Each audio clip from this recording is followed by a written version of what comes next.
Explain what MRP, Material Requirement Planning, list is and what is the transaction code to access MRP list.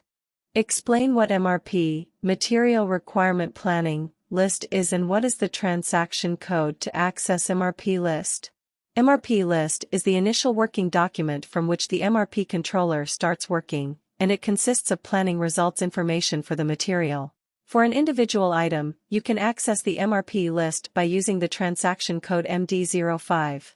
You can also access the MRP list by navigation path SAP Menu Logistics Materials Management MRP Evaluations MRP List Material.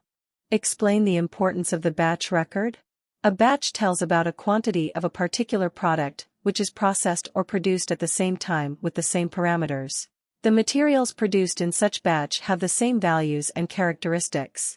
While the batch record gives the information about a particular batch product and helpful in knowing whether the product has gone through GMP, good manufacturing process.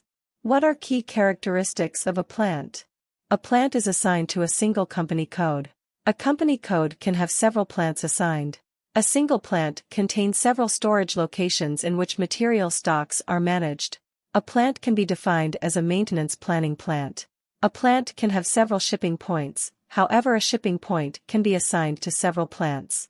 A plant can be assigned to several combinations of sales organization and distribution channels. A plant can have single business area assigned.